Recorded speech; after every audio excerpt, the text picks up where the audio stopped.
മറ്റൊരു പൂക്കാലം കൂടി ഊട്ടിയിലെത്തി. 2025 flower show. ഇതിങ്ങനെ വ്യാപിച്ച് ഇവിടെ ഏക്കർ കണക്കിന് ഭൂമിയിൽ ഈ ഗാർഡനിൽ, ബൊട്ടാണിക്കൽ ഗാർഡനിൽ നിറയെ പൂക്കളായിട്ട് അറേഞ്ച് ചെയ്തിരിക്കുകയാണ്. എനിക്ക് പിന്നാലെ കാണുന്നത് ഒരു വലിയ കൊട്ടാരമാണ്. അതിൻ്റെ കഥയടക്കം നമുക്ക് നോക്കാം. ഇവിടത്തിൽ ഈ ഭാഗങ്ങളിലെല്ലാം ഇതിൻ്റെ എൻട്രൻസ് യാതൊരു മാറ്റവും ഇല്ലാതെ കഴിഞ്ഞ വർഷത്തെ അതേപോലെ പകർത്തിയതുപോലെ തോന്നി. ഈ റിങ്ങും റായും ഒക്കെ ഇങ്ങനെയൊക്കെ തന്നെ ഉണ്ടായിരുന്നു. എന്നാൽ കുറച്ച് ഉള്ളിലേക്ക് കയറിയപ്പോൾ ഇത്രയും വിശാലമായിട്ട് എടുക്കാൻ കാരണം, ആ ഉള്ളിലേക്ക് പോയ കാര്യങ്ങളൊക്കെ ഭംഗിയായി കാണാൻ കാരണം, വളരെ 6:30-ക്ക് മുമ്പായി തന്നെ ഞാൻ ഈ സ്ഥലത്ത് ചെന്നു. ഉദ്ഘാടനത്തിന് ആ ദിവസം 6:30-ക്ക് മുമ്പായി തന്നെ എത്തി. അപൂർവം അവിടെ താമസിക്കുന്നവർക്ക്, തലേ ദിവസം താമസിക്കുന്നവർക്ക് മാത്രമേ അവിടെ എത്താൻ പറ്റുള്ളൂ. ഇങ്ങനെ ഇത് ഒരു പ്രത്യേകതയുള്ളൊരു സംഭവമാണ്. കഴിഞ്ഞ വർഷം ഇതുണ്ടായിരുന്നില്ല. ഇതിന് പകരം മറ്റൊരു രീതിയിലൊരു കമാനമാണ് ഇവിടെ തയ്യാറാക്കിയത്. പിന്നെ പഴയ പോലെ തന്നെ ആ വർഷം കാണിച്ചുകൊണ്ടുള്ള, എത്രാമത്തെ വർഷത്തെ ഫ്ലവർ ഷോ ആണെന്ന് കാണിച്ചുകൊണ്ടുള്ള തുടക്കമായിരിക്കും ആദ്യം ഉണ്ടാവുക. കഴിഞ്ഞ വർഷത്തെ ഫ്ലവർ ഷോയ്ക്കും അങ്ങനെ തന്നെയാണ് ഉണ്ടായിരുന്നത്. ഇത് 127ാമത്തതാണ്. നമ്മളൊക്കെ ജനിക്കുന്നതിന് മുമ്പേ തന്നെ ഇവിടുത്തെ ഫ്ലവർ ഷോയും ഈ ബൊട്ടാണിക്കൽ ഗാർഡനിലെ ഈ പൂക്കളോടുള്ള താല്പര്യവും ജനങ്ങൾക്ക് വിളമ്പിക്കൊടുത്തിരുന്ന ഒരു സ്ഥലമാണ് തമിഴ്നാട്ടിലെ ഊട്ടി. അതിൻ്റെ ഈ ഭാഗങ്ങൾക്കൊന്നും, നമ്മളെ സ്വാഗതം ചെയ്തുകൊണ്ടുള്ള ആ പരിപാടികൾക്കൊന്നും കഴിഞ്ഞ വർഷത്തെ അപേക്ഷിച്ച് വ്യത്യസ്തങ്ങളില്ല. എന്നാൽ ഇവിടെ കുറേ പൂക്കളുടെ ഇനങ്ങളിൽ വ്യത്യസ്തം വന്നിട്ടുണ്ട്. വില കൂടിയ പൂക്കൾ തുടങ്ങി ജമന്തി വരെ അവിടെയുണ്ട്. ഓർക്കിഡും ഫെലനോപ്സിസും അതേപോലെ തന്നെ ഒത്തിരി വില കൂടിയ പൂക്കളെല്ലാം അവിടെയുണ്ട്. അതിൽ ഈ ചെറിയ, നമ്മുടെ മുറ്റത്ത് വളരുന്ന ചെറിയ ചെറിയ ജമന്തികൾ വരെ ഉണ്ട് എന്നുള്ളതാണ് പ്രത്യേകത. എല്ലാം ഭംഗിയായി തന്നെ കഴിഞ്ഞ വർഷത്തെ പോലെ അറേഞ്ച് ചെയ്തിട്ടുണ്ട്. ഫ്ലവർ ഷോയ്ക്ക് മാറ്റുരയ്ക്കുന്നത് തന്നെ ഇത്തരം ഫ്ലവറുടെ ഒരു പ്രത്യേക ഗണങ്ങളെ നിരത്തിക്കൊണ്ടാണ്. ചെറുതും വലുതുമായുള്ള പൂക്കൾ ഒരുപാടുണ്ട്. സീനിയുണ്ട്, ഡാലിയുണ്ട്, റോസ് ഉണ്ട്, ഓർക്കിഡ് ഉണ്ട്. അങ്ങനെ നിരന്നു പോകുന്ന ഇഷ്ടം പോലെ പ്ലാന്റുകളുണ്ട്. ഇതെല്ലാം വില കൂടിയ ഇനമായതുകൊണ്ടാവണം കുറച്ച് അകലെയാണ് അത് സൂക്ഷിച്ചിട്ടുള്ളത്. എന്തായാലും ഇപ്രാവശ്യത്തെ ഓർക്കിഡിൻ്റെ ഇനത്തിൽപ്പെട്ട വസ്തുക്കൾ കുറച്ച് കുറവാണ് കഴിഞ്ഞ വർഷത്തെ അപേക്ഷിച്ച്. ഇതും ഡാലിയ അങ്ങനെയുള്ള പൂക്കളും കുറച്ച് സ്വല്പം കുറവാണ് കണ്ടിട്ടുള്ളത്. ഇങ്ങനെയും ഈ പൂക്കളെല്ലാം കാണുന്നതിൻ്റെ ഇടയ്ക്ക് വ്യത്യസ്തമായ ഈ ഈസ്റ്റർ ലില്ലി എനിക്ക് വളരെയധികം ഇഷ്ടപ്പെട്ടു. കഴിഞ്ഞ വർഷത്തെ അപേക്ഷിച്ച് നല്ല തിക്കായിട്ട്, നല്ല കരുത്തുള്ള, ശക്തിയുള്ള പ്ലാന്റുകളെ നിരത്തിക്കൊണ്ടാണ് ഇപ്രാവശ്യം ഫ്ലവർ ഷോയിൽ ഈ ഈസ്റ്റർ ലില്ലിയെ നിരത്തി ചെയ്തിട്ടുള്ളത്. അത് നല്ല മനോഹരമായ കാഴ്ചയാണ്. ഒരു ഭാഗത്ത് ഇങ്ങനെ പ്രത്യേകം പന്തല ചെയ്ത് അതിന് വേണ്ടി തന്നെ ഒരുക്കിയിട്ടുണ്ട്. ഗ്രൗണ്ട് ഓർക്കിഡ് പോലെ തന്നെ ഓർക്കിഡിൻ്റെ വേറെ ചില ഇനങ്ങളെയും ഞാൻ അവിടെ പ്രത്യേകമായിട്ട് കണ്ടു. ചില പ്രത്യേകമായി കണ്ട ചെടികളെ കൂടുതൽ ശ്രദ്ധിച്ചു എന്ന് മാത്രമേ ഉള്ളൂ. ആ കൂട്ടത്തിൽപ്പെട്ടതാണ് ഈസ്റ്റർ ലില്ലി. ഇത് നല്ല ഫ്ലവർ തരുന്ന ഒരു പൂവാണ്. പക്ഷെ നമ്മുടെ നാട്ടിൽ സാധാരണ വളർന്ന് കിട്ടാറില്ല. ഡാലിയയും സീനിയയും ഒക്കെ ധാരാളമായി അവിടെ കാണുന്നൊരു വസ്തു തന്നെയാണ്. കഴിഞ്ഞ വർഷവും നമ്മളെ നിരാശപ്പെടുത്തിയില്ല ഈ പൂക്കളുടെ കാഴ്ചകളെല്ലാം. ഇതെല്ലാം ഇക്കൊല്ലവും നന്നായിട്ടുണ്ട്. ജമന്തി എവിടെ തൊട്ടാലും ആ ഗാർഡനിലെ ഒരു ഭാഗത്ത് എവിടെയെങ്കിലും കാണും. അതാണ് ബൊട്ടാണിക്കൽ ഗാർഡൻ്റെ ഫ്ലവർ ഷോയ്ക്കുള്ള പ്രത്യേകത. ഈ 127ാമത്തെ ഫ്ലവർ ഷോയും അങ്ങനെ മനോഹരമായി തന്നെ അവിടെ നന്നായി അറേഞ്ച് ചെയ്തിട്ടുണ്ട്. ആന്തൂറിയത്തിൻ്റെ കുറേ അധികം വെറൈറ്റികൾ ഇപ്രാവശ്യം കൂടുതലായിട്ട് കണ്ടിരുന്നു. അതെല്ലാം ഇതിനൊരു പുതുമയേകുന്ന സംഭവമാണ്.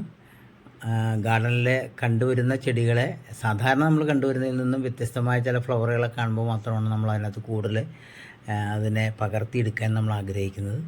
ഇതെല്ലാം നമ്മൾ സാധാരണ ജമന്തിയും സീനിയയും ഒക്കെ, ലില്ലിയോ വാട്ടർ ലില്ലിയോ ഒക്കെ ഇങ്ങനെ കണ്ടിട്ടുണ്ട്. അതെല്ലാം ധാരാളമായിട്ടുണ്ടെങ്കിൽ തന്നെയും അത് ഗ്രൂപ്പായിട്ട് കാണുമ്പോൾ കുറച്ച് ഭംഗി കൂടുമെന്ന് മാത്രം. ഡാലിയ, സീനിയ എന്നുള്ള കാര്യത്തിന് അത് കൂടുതൽ പ്രത്യേകത കൊടുത്തിട്ടുണ്ട്. ഇപ്രാവശ്യം ഈ മിനിയേച്ചർ ടൈപ്പുള്ള ഇത്തരം പൂക്കളെയും കൂടി അവർ രംഗത്ത് കൊണ്ടുവന്നിട്ടുണ്ട്. അതെനിക്ക് കുറച്ച് ഇഷ്ടമായി.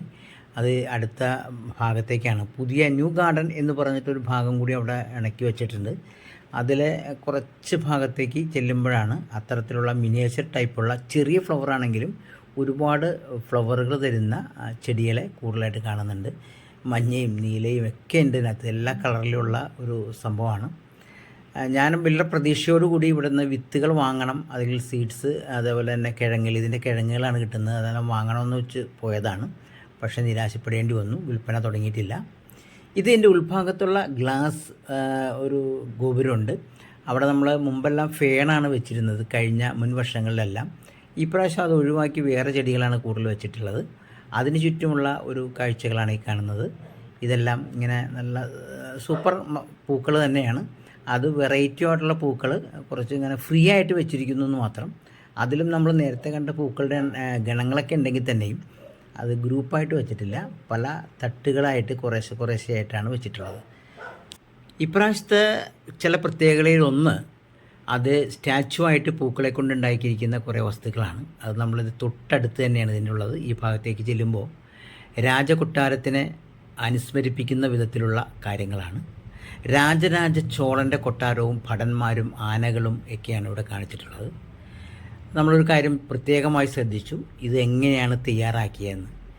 തലേ ദിവസം വന്ന് ഇതെങ്ങനെയാണ് നിർമ്മിക്കുന്നതെന്ന് പകർത്തണമെന്ന് ഞാൻ ആഗ്രഹിച്ചതാണ്, പക്ഷെ സാധിച്ചില്ല. ഇത് 2 ലക്ഷം പൂക്കളാണ് ഇതിനു വേണ്ടി ഉപയോഗിച്ചിട്ടുള്ളത്. കാർണിഷ്യത്തിൻ്റെയും ജമന്തിയുടെയും പൂക്കൾ മാത്രം കൊണ്ടാണ് 2 ലക്ഷം പൂക്കൾ കൊണ്ടാണ് ഈ 75 അടി ഉയരവും 25 അടി വീതിയുമുള്ള രാജരാജ ചോളൻ്റെ ഈ കൊട്ടാരം തയ്യാറാക്കിയിട്ടുള്ളത്. അതിന് ചുറ്റുമുള്ള ഭടന്മാരും ഇതുപോലെ രാജസദസ്സിൽ വെച്ചിരിക്കുന്ന അതിനകത്തെ കസേരകളുമൊക്കെ, ഇതുപോലെ മയിലുകളും അതുപോലെ പല ശില്പങ്ങളും എല്ലാം ഉണ്ട്.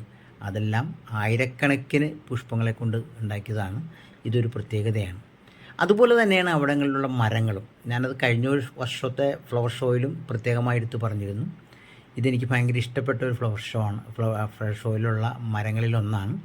100 വർഷത്തിൽ കൂടുതൽ പഴക്കമുള്ള മരങ്ങളാണ് ഏറെയും. അതിലൊന്ന് കണ്ടപ്പോൾ വളരെ ഭംഗി തോന്നി. ഇനി ഇപ്പുറത്ത് ഗാർഡൻ, പുതിയതായിട്ടുണ്ടാക്കിയിട്ടുള്ള ഗാർഡൻ എന്ന് കാണിച്ചിട്ടുണ്ടായിരുന്നു. അവിടെ ഒന്ന് ചെല്ലാമെന്ന് കരുതി. എന്നാൽ അമിതമായ ഒരു പുതുമയൊന്നും ഞാൻ അവിടെ കണ്ടില്ല. ഒരു മാപ്പ് ഭാരതത്തിൻ്റെ ഉണ്ടാക്കി വെച്ച് ഫ്ലവർ ചെയ്യാറ് എല്ലാ കൊല്ലവും ചെയ്യുന്നതാണ്. പിന്നെ ആനകളും അതുപോലെ ഒരു ചെറിയൊരു വ്യത്യസ്തമായ ഒരു കാര്യങ്ങളും തോന്നി. ഇതൊന്ന് ശ്രദ്ധിക്കണേ. ഇതെന്തോ ഒരു ബക്കറ്റിൽ നിന്നും ഇങ്ങനെ എന്തോ പാലോ എന്തോ സംഭവം ഇങ്ങനെ ഒഴുകി വീഴുന്നതായിട്ട് ഫ്ലവർ കൊണ്ട് ഉണ്ടാക്കി വെച്ചിരിക്കുന്നതാണ്. 4 കൊട്ടകളിൽ അല്ലെങ്കിൽ 4 ബാസ്ക്കറ്റിൽ നിന്ന് വെള്ളം ഒഴുകി വീഴുന്ന പോലെ തോന്നുന്ന ഒരു രൂപമാണ്. ഇതടുത്ത് കാണുമ്പോൾ വളരെ മനോഹരമാണ്. ഇത് ചെയ്തയാളെ നമ്മൾ അഭിനന്ദിക്കാതെ വയ്യ, ആ രീതിയിലാണ് ചെയ്തിട്ടുള്ളത്. വളരെ മനോഹരമായിട്ട് പുതിയ ഗാർഡൻ, ന്യൂ ഗാർഡൻ എന്ന് എഴുതി വെച്ചേക്കുന്ന ബോർഡിൻ്റെ പിൻവശത്താണ് ഇത് കണ്ടിട്ടുള്ളത്. ഇതെല്ലാം ഗ്രൗണ്ട് ഭാഗത്തുള്ളതാണ്.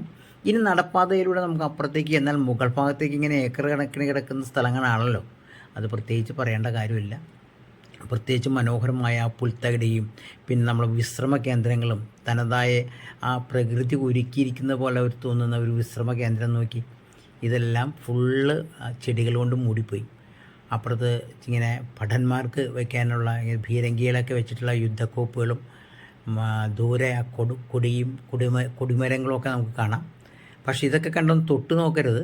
അവിടെ 500 രൂപയാണ് അത് തൊട്ടാൽ ഫൈൻ വരുന്നത്. ഞാൻ നേരത്തെ സൂചിപ്പിച്ച ആ ചെടികളിൽ മിനിയേച്ചർ ടൈപ്പുള്ള ചെടി ഇതാണ്. ഇതെനിക്ക് ഭയങ്കരമായിട്ട് ആകർഷിച്ചു തന്നെ. ഇതൊരുപാട് പൂക്കൾ തരുന്നുണ്ട്. അത് കൊലകുത്തി പൂക്കൾ ഉണ്ടാകുന്നുണ്ട്, എന്നാൽ പൊക്കം വയ്ക്കുന്നില്ല. ഉയരമില്ലാതെ ധാരാളം പൂക്കൾ ഉണ്ടാകുന്ന ചെടികളാണ്. ഒരുപക്ഷെ ഇതൊക്കെ 21-ാം തീയതി വരെ നീണ്ടു നിൽക്കുന്ന ഇത് കഴിയുമ്പോൾ ലേലത്തിന് തരുമായിരിക്കാം. മറ്റൊരു പ്രത്യേകത ഇപ്രാവശ്യത്തെ ഞാൻ മനസ്സിലാക്കിയത്, എനിക്ക് കാല് വയ്ക്കാൻ പോലും തോന്നിയില്ല. അത്ര സ്മൂത്തായിട്ടുള്ള ഈ പച്ച പരവതാനിയാണ്. ഭൂമിയെ പച്ച പുതപ്പണിയിപ്പിച്ച പോലെ തോന്നുന്ന ഈ രീതി. ഇതെല്ലാം ഓർത്തിണങ്ങിയ ആ കൊടും തണുപ്പിൽ സ്വല്പം നേരം ആനന്ദിച്ചിട്ട് ആ ഫ്ലവർ ഷോയും കണ്ട് മടങ്ങുമ്പോൾ നമുക്കുണ്ടാവുന്ന ഒരു ആനന്ദം, അത് വർഷത്തിലൊരിക്കലാണെങ്കിൽ പോലും വളരെ മനോഹരമാണ്. ഇത് ഇന്ന്, അതായത് ഈ മാസം 16-ാം തീയതി മുതൽ 21-ാം തീയതി വരെയാണ് ഊട്ടി ഫ്ലവർ ഷോ നടക്കുക. അനുബന്ധിച്ചുള്ള മറ്റുള്ള ഷോകളും ഇതിനോട് ചേർന്ന ആ പ്രദേശത്തൊക്കെ ഉണ്ട്. ഇത് 100 വർഷം കഴിഞ്ഞപ്പോൾ അവിടെ ശില്പം തയ്യാറാക്കിയതാണ്. ജയലളിതയുടെ കാലത്താണ് ഇത് തയ്യാറാക്കിയത്. അങ്ങനെ മനോഹരമായ മറ്റൊരു ഫ്ലവർ ഷോയും കൂടി നമുക്ക് കാണാൻ ഭാഗ്യമുണ്ടാകുന്നു.